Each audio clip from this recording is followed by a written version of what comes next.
आप सभी लोगों का स्वागत है आपके अपने ऑनलाइन इंस्टीट्यूट सक्सेस विद आशीष में। आज के जो हमारा क्लास है वह है आधुनिक भारत का इतिहास। तो आधुनिक भारत के इतिहास में जो हमारा टॉपिक है वह है मैसूर युद्ध। तो किस प्रकार से अंग्रेजों के द्वारा मैसूर राज्य पर विजय प्राप्त किया जाता है और धीरे धीरे जो है यह मैसूर पूरी तरीके से जो है अंग्रेजों के अंडर में आ जाता है। तो हम यहाँ पर डिस्कस करेंगे कि कौन कौन से युद्ध मैसूर में किए गए और किस प्रकार से जो है अंग्रेजों के द्वारा मैसूर राज्य पर विजय प्राप्त किया जाता है। तो कुल मिला के जो है मैसूर पे 4 युद्ध किया गया था और चारों युद्ध जो है एक बहुत बहुत अच्छा भूमिका निभाते हैं अंग्रेजों के जो है अंग्रेजों के जो है मैसूर विलय में।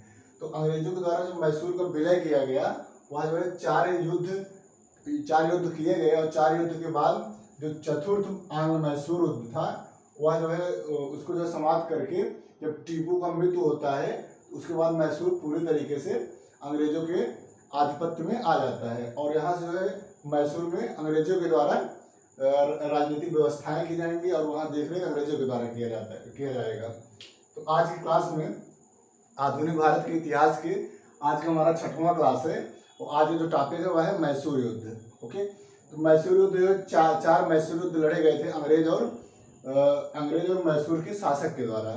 अंग्रेज और मैसूर के बीच में 4 युद्ध हुए थे और चारों युद्ध एक निर्णायक युद्ध था और चारों युद्ध के माध्यम से अंग्रेजों के द्वारा मैसूर राज्य का विलय कर लिया जाता है। ओके, इसके पहले जो है आधुनिक भारत के इतिहास का हम ऑलरेडी जो है 5 क्लास वीडियो बना करके अपने यूट्यूब चैनल पे अपलोड कर दिए हैं और आप लोगों से रिक्वेस्ट है कि प्लीज़ आप लोग हमारे यूट्यूब चैनल को सब्सक्राइब करके प्लेलिस्ट में जाके सभी वीडियो को आप लोग देखिए और वीडियो को देख करके वीडियो को लाइक करिए, कमेंट करिए और वीडियो के लिंक को आप शेयर करिए। ओके, तो आज का जो है क्लास हम प्रारंभ करने जा रहे हैं। एक बार पुनः आप सभी का आज के इस क्लास में स्वागत करते हैं और आज की क्लास हम प्रारंभ करने जा रहे हैं। ओके, तो मैसूर का युद्ध। ओके, तो मैसूर जो है पहले यह विजयनगर का ही पार्ट था। ठीक, मैसूर पहले विजयनगर का ही पार्ट था, लेकिन जब जो है विजयनगर का पराजय होता है और धीरे धीरे जो है विजयनगर में जो छोटे छोटे राज्य थे, जो छोटे छोटे क्षेत्र थे, राज्य थे, वह जो है धीरे धीरे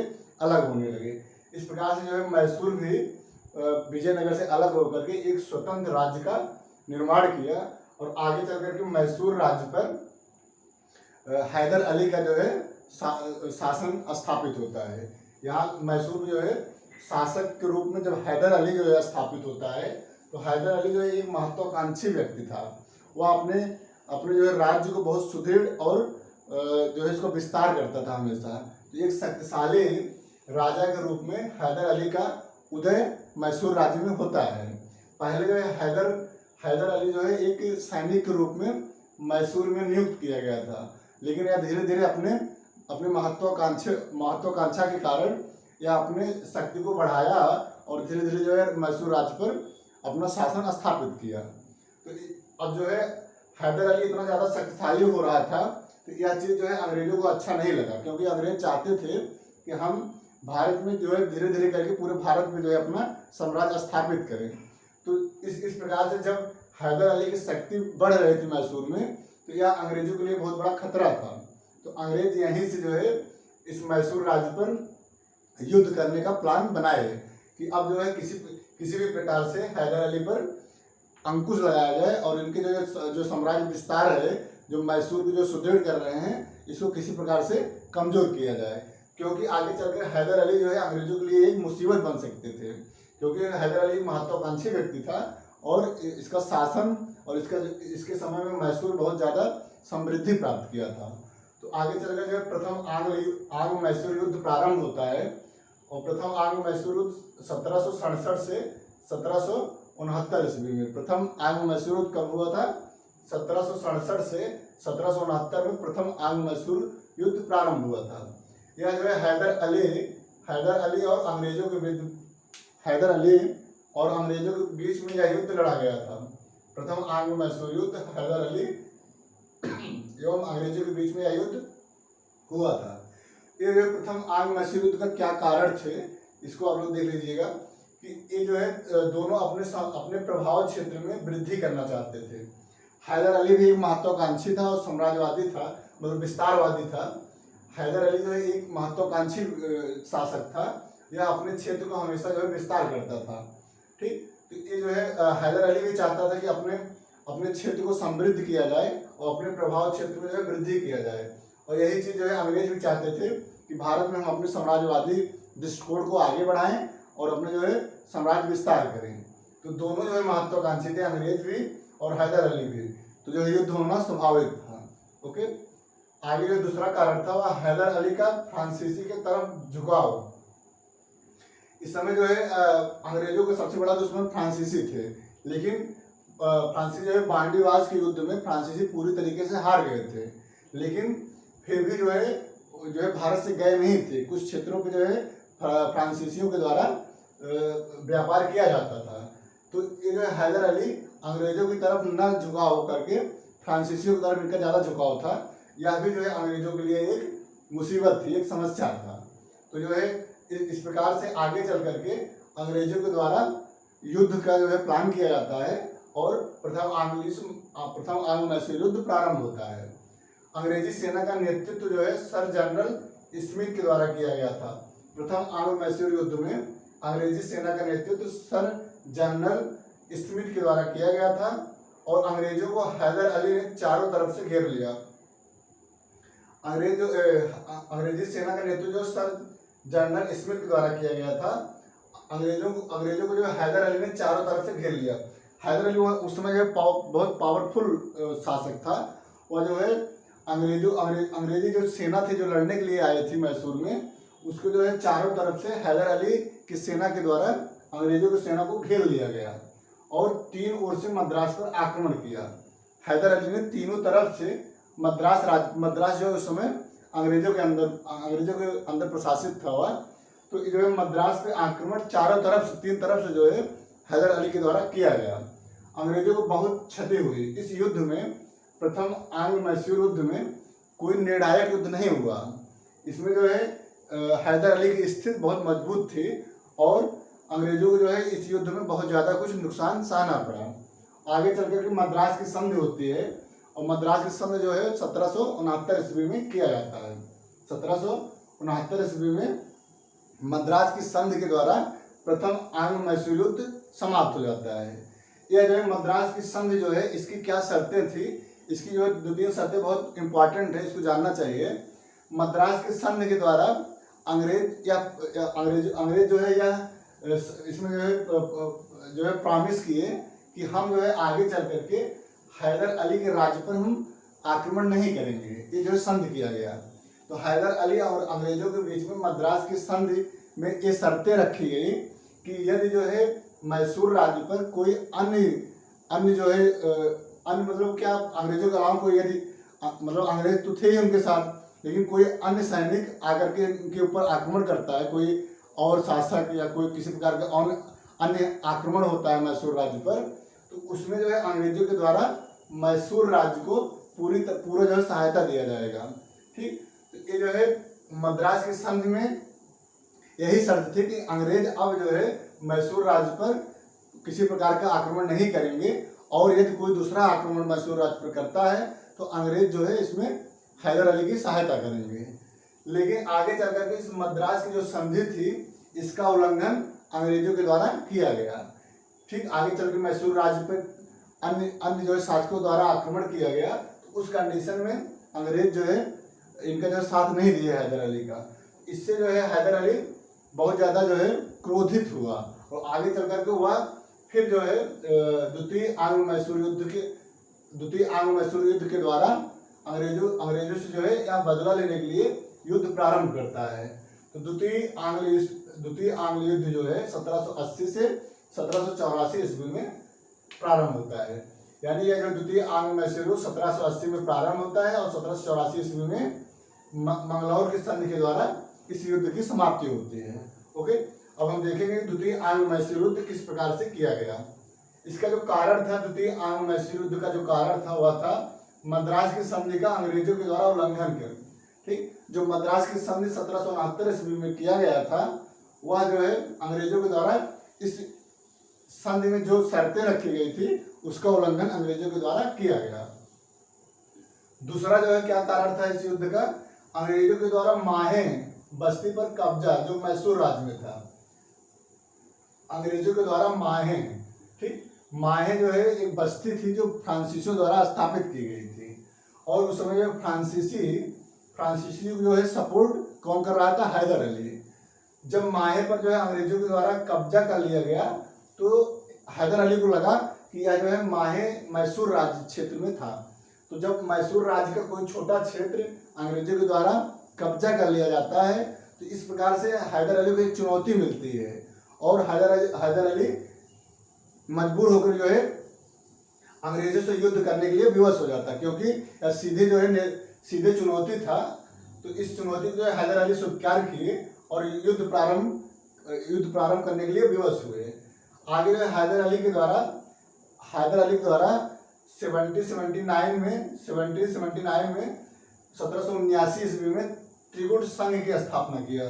ठीक है, हैदर अली के द्वारा त्रिगुट संघ मतलब होता है कि हैदर और हैदराबाद के निजाम और मराठा, यानी हैदर अली, निजाम और मराठा तीनों मिल करके एक त्रिगुट संघ का निर्माण किए। अब यह जो त्रिगुट संघ का जब हैदर के द्वारा निर्माण किया जाता है तो इससे अंग्रेजों को यह जो है शक होने लगा कि यह जो हैदर अली के द्वारा जो ये संघ का निर्माण किया गया है यह अंग्रेजों के लिए खतरा है और आगे चल के जब युद्ध होगा तो इससे निश्चित तौर से हैदर अली की स्थिति मजबूत होगी। तो यह भी एक प्रकार से द्वितीय आंग्ल मैसूर युद्ध का कारण बना। 1780 ईस्वी में हैदर कर्नाटक पर आक्रमण करते हैं। हैदर अली के द्वारा 1780 ईस्वी में कर्नाटक पर युद्ध किया जाता है और हेक्टर मुनरो मद्रास सेना भेजी। हेक्टर मुनरो के द्वारा मद्रास से एक सेना भेजी गई। दूसरी ओर जो है कर्नल बेली के द्वारा अन्य जो सेनाएं भेजी गई, यानी दो सेना भेजी गई, एक हेक्टर मुनरो के अध्यक्षता में और एक कर्नल बेली की अध्यक्षता में। दोनों सेनाएं हैदर अली से लड़ने के लिए भेजी गई, लेकिन दोनों सेना को ही हैदर अली ने युद्ध में पराजित किया और युद्ध क्षेत्र से दोनों सेनाओं को हैदर अली के द्वारा भगा दिया जाता है। आगे चल के वारेन हेस्टिंग ने सर आयर कूड की अध्यक्षता में एक सेना भेजी। वारेन हेस्टिंग के द्वारा सर आयर कूड की अध्यक्षता में एक सेना भेजी गई और यह सेना जो है पावरफुल थी। यह जो है सेना हैदर को पराजित किया। कौन, सर आयर कूड की अध्यक्षता वाली सेना के द्वारा हैदर अली को पराजित किया जाता है और इस प्रकार से जो है 1782 ईस्वी में हैदर अली की मृत्यु हो जाती है। तो हैदर अली की मृत्यु होने के बाद हैदर अली का बेटा टीपू सुल्तान इस समय जो है युद्ध का नेतृत्व करता है और आगे चल करके 2 साल तक टीपू सुल्तान के द्वारा द्वितीय आंग्ल मैसूर युद्ध को जारी किया जाता है। लेकिन आगे चल करके मंगलौर पे जो है मंगलौर क्षेत्र पर युद्ध होता है जिसमें टीपू सुल्तान की स्थिति थोड़ा कमजोर होती है। तो टीपू सुल्तान क्या करता है कि मंगलौर के संधि 1784 ईस्वी में कर लेता है। मंगलौर के संधि में जो है टीपू अंग्रेज के मध्य किया गया और इसमें यह शर्तें थी कि मंगलौर संधि में जो शर्तें रखी गई वह था कि अंग्रेजों का जो क्षेत्र मैसूर राज्य में स्थापित कर लिया गया था, या फिर ऐसे कह सकते हैं कि मंगलौर संधि के द्वारा अंग्रेजों द्वारा स्थापित जो क्षेत्र थे, प्रशासित जो क्षेत्र थे, उसको जो है टीपू सुल्तान के द्वारा वापस कर दिया गया और टीपू सुल्तान का जो क्षेत्र था वह अंग्रेजों के द्वारा वापस कर दिया गया। यानी एक दूसरे के जो विजित क्षेत्र थे जिसमें विजय प्राप्त कर लिया गया था उस क्षेत्र को एक दूसरे को वापस कर दिए गए इस संधि के द्वारा। और इसमें ये भी संधि में ये शर्तें रखी गई कि अंग्रेज जो है टीपू सुल्तान को हर संभव मदद करेंगे। तो इस प्रकार से द्वितीय युद्ध का समाप्ति होती है और आगे चल के तृतीय युद्ध प्रारंभ होता है। तृतीय आंग्ल मैसूर युद्ध 1790 से 1792 ईस्वी में प्रारंभ होता है। ओके, यह जो है कार्नवालिस के समय में तृतीय आंग्ल मैसूर युद्ध हुआ था। इसमें जो है कार्नवालिस के द्वारा एक संघ का निर्माण किया गया। कार्नवालिस बहुत ही चतुर और चालाक था और कार्नवालिस के द्वारा ही अंग्रेज, मराठा और निजाम तीनों एक साथ मिल गए। ठीक, अंग्रेज, मराठा और निजाम तीनों के साथ मिल करके टीपू के विरुद्ध युद्ध की घोषणा कर दी है। टीपू के विरुद्ध युद्ध की घोषणा कर दी है। अब यहाँ पे टीपू अकेले है, जबकि उधर अंग्रेज, मराठा और निजाम ये तीनों मिल करके टीपू पर आक्रमण करते हैं। ट्रावनकोर राज्य पर टीपू के द्वारा आक्रमण। ट्रावनकोर एक क्षेत्र था जो है मैसूर राज्य के अंतर्गत आता था। तो ट्रावनकोर पर जो है टीपू सुल्तान के द्वारा आक्रमण 1789 ईस्वी में 1789 में ट्रावनकोर राज्य पर टीपू के द्वारा आक्रमण किया जाता है और 1790 में सैन्य संचालन कॉर्नवालिस स्वयं करता है। आगे चल के कॉर्नवालिस द्वारा सैन्य संचालन स्वयं किया जाता है और देवली और बलीपुर पर अधिकार, जब जो है कॉर्नवालिस जो सैन्य संचालन कर रहा था तो इनके संचालन में जब युद्ध किया गया तो उस समय देवली और बलीपुर पर अंग्रेजों के द्वारा पूरी तरीके से अधिकार स्थापित कर लिया जाता है। और इसके आगे फिर जो यहाँ जो मैसूर राज्य की राजधानी श्रीरंगपट्टनम थी और श्रीरंगपट्टनम पर अंग्रेजों के द्वारा युद्ध किया जाता है। टीपू के द्वारा जब जो है श्रीरंगपट्टनम पर आक्रमण किया गया अंग्रेजों के द्वारा, तो टीपू को लगा कि अब टीपू की स्थिति थोड़ा कमजोर होने लगी। तो टीपू जो है विवश होकर के श्रीरंगपट्टनम पर संधि कर ली। ठीक, टीपू के द्वारा श्रीरंगपट्टनम संधि 1792 ईस्वी में किया गया और इस संधि के द्वारा, श्रीरंगपट्टनम संधि के द्वारा टीपू को अपने आधा राज्य अंग्रेजों को देना पड़ा और 3 करोड़ रुपए हर्जाना के रूप में टीपू सुल्तान द्वारा अंग्रेजों को दिया गया और टीपू सुल्तान के 2 बेटों को बंदी बना लिया गया। किसमें? ये जो है श्रीरंगपट्टनम संधि के द्वारा। श्रीरंगपट्टनम संधि के द्वारा टीपू को जो है शक्ति बहुत कमजोर हो गई। वो अपना पूरा आधा राज्य खो चुका था। 3 करोड़ रुपए इसको हर्जाना के रूप में देना पड़ा और अपने बेटों को जो है बंदी के रूप में अंग्रेजों को सौंपना पड़ा। इस प्रकार से जो है अब मैसूर राज्य लगभग बहुत ज़्यादा कमजोर हो चुका था। तो आगे चल के चतुर्थ आंग्ल मैसूर युद्ध 1799 ईस्वी में प्रारंभ होता है। चतुर्थ आंग्ल मैसूर युद्ध 1799 में प्रारंभ होता है। यह जो है काबुल, अब जो है यहाँ जब टीपू सुल्तान की स्थिति कमजोर हुई तो टीपू सुल्तान चाहा कि हम अन्य देशों से सहायता लें। इस प्रकार वह राजनीतिक संबंध स्थापित करने के लिए कुछ देशों में अपना राजदूत भेजा।